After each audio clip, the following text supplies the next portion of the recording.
Why nobody talks about all the confusion that technology creates in our daily lives? Why do companies have to put 8 cameras in a single smartphone when I'm going to use just one of them? Okay, that's maybe a bit of exaggeration, but why can't I have the phone charger with the phone itself? Why do I have to purchase it separately? And which is that one godly laptop that shuts down automatically whenever my boss video calls me? Well, I don't have an answer to the very last question, and if you know of such a laptop, then do let me know in the comments.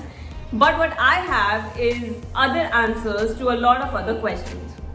Hi, you're watching India Today Tech. I am Pavni Jain, and you are watching our latest hashtag Let's Get Techie Q&A video, where we answer anything and everything that's related to the world of technology. If you have any question to ask us, just drop it in the comment box. Use the hashtag Let's Get Techie, and we will take it in the next week's video, which comes every Friday. So let's begin with your questions. And also subscribe to India Today Tech YouTube channel if you haven't already. Let's begin. Ginger Flower Productions, right? Upcoming OnePlus Nord 2 is on the MediaTek Dimensity 1200U chipset. Will it be better than Snapdragon 765G on the current Nord?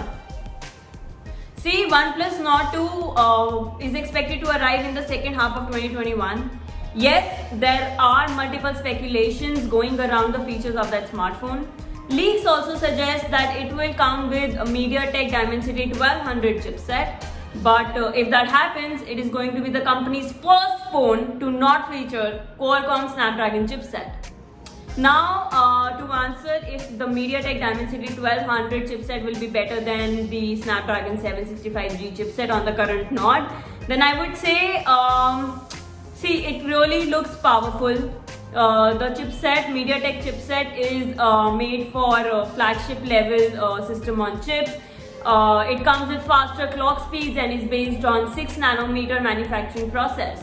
It really looks good on paper, and as far as the performance is concerned, we are yet to test it, so let the phone launch first in India and then we'll let you know. Uday Kiran writes, can you please explain the camera parameters? Which parameter must be considered the most, like megapixel or resolution? What makes a DSLR camera so good? Is it its megapixels? And please tell me all the things compared to cameras. See you there. If you want a good camera phone, then there are a couple of things you should look at. One is more megapixels, but when I say this, it doesn't mean you should be tricked by just that. With more megapixels, you should also consider the size of the sensor. So sometimes what happens is you get a larger sensor with bigger pixel size but lesser megapixels. This combination is better than having more megapixels with smaller sensor and pixel size.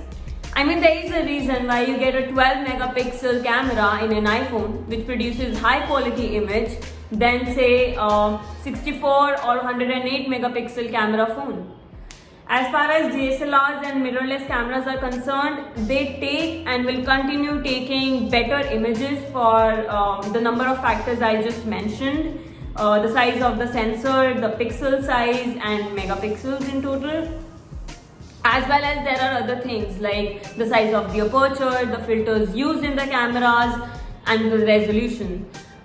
These things also matter. So this is my take on DSLRs and mirrorless cameras because they will continue taking good pictures. In fact, I would like to share something with you.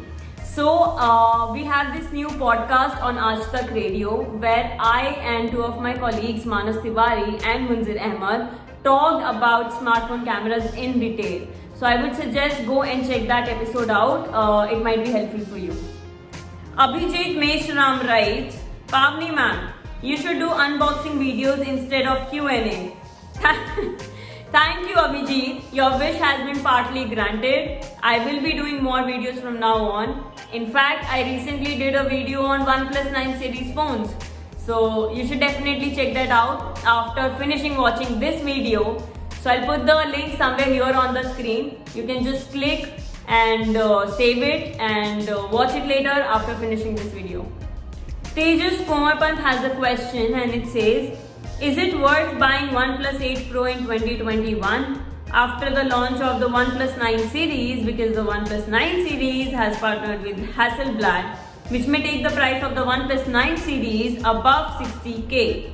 So is it worth buying OnePlus 8 Pro, or should I end up buying an 18k to 20k smartphone? Okay, these are multiple questions actually, Tejas. So OnePlus 8 Pro is not an old phone.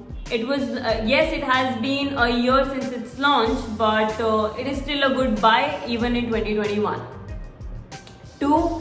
Yes, OnePlus has confirmed its partnership with Hasselblad, but we are expecting the price of OnePlus 9 Pro to remain under rupees 60,000.